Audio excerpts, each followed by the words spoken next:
दिल्ली के बॉर्डर पे पंजाब की किसानी के नेता, हरियाणा के लोग, मेरे इलाकों के लोग पड़े रहे और कोई सुनवाई नहीं हुई, कोई बातचीत उनसे नहीं हुई। तो मैं तंग आके प्रधानमंत्री से मिलने के लिए गया।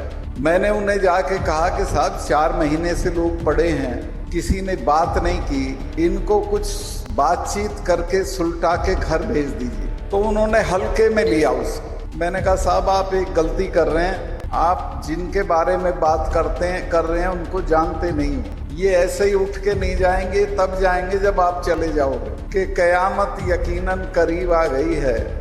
खुमार अब तो मस्जिद में जाने लगे हैं। अब मोदी जी गुरुद्वारे घूम रहे हैं। मैंने कोई बड़ी करामात नहीं करी। मैंने जो मेरा फर्ज था, एक किसान घर में पैदा होके जो मुझे महसूस हुआ उस लड़ाई के दौरान, वो मैंने किया। मुझे कई दोस्तों ने सलाह दी कि चुप रहो तो वाइस प्रेसिडेंट हो जाओगे, चुप रहो तो प्रेसिडेंट हो जाओगे। मैंने कहा मैं कोई पद इस लायक नहीं समझता हूं कि उसके लिए मैं चुप रहूं। मैंने जब देखा कि 4 महीने तक दिल्ली के बॉर्डर पे पंजाब की किसानी के नेता, हरियाणा के लोग, मेरे इलाकों के लोग पड़े रहे और कोई सुनवाई नहीं हुई, कोई बातचीत उनसे नहीं हुई, तो मैं तंग आके प्रधानमंत्री से मिलने के लिए गया। और आपसे मैं बिल्कुल जो बताऊंगा ईमानदारी के साथ बताऊंगा। ये मेरा कलम है, हर वक्त तैयार रहता हूं इस्तीफा साइन करने के लिए।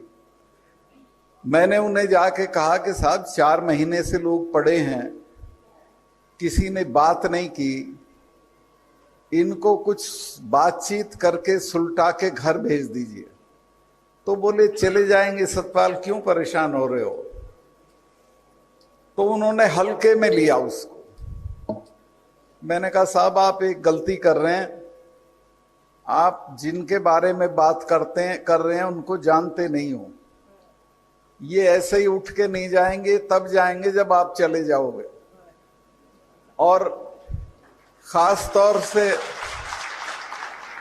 सिखों के बारे में मैंने उन्हें बताया कि ये कौम वो है जिसके गुरुओं ने अपने 4-4 साहिबजादे शहीद करा दिए, लेकिन समझौता नहीं किया। ये भूलते भी नहीं है, 300 वर्ष भी नहीं भूलते हैं। और ये मैं इस वजह से कह रहा हूं कि मैंने, अरुण नेहरू मेरे बहुत अच्छे दोस्त थे। उन्होंने मुझे बताया कि ब्लू स्टार करने के बाद इंदिरा जी ने अपने फार्म हाउस पे महामृत्युंजय का पाठ कराया। तो उन्होंने कहा कि बुआ आप तो ये मानती नहीं थी, ये क्यों करा रही हो। कहने लगे तुझे पता नहीं है, मेरे हाथ से एक गलत काम हो गया है। जो हरमिंदर साहब या अकाल तख्त को छू दिया जिसने, वो जिंदा नहीं है आज, मुझे भी ये मारेंगे। और वही हुआ, वो मारी गई। फिर जनरल वैद्य मारे गए और आपके लोगों ने तो लंदन तक जाके डायर को मारा, सैंडर्स मारा। तो ये मैं कहा भूलते नहीं हैं इनसे जिस कौम से लड़ो पहले जान लो किससे लड़ रहे हो।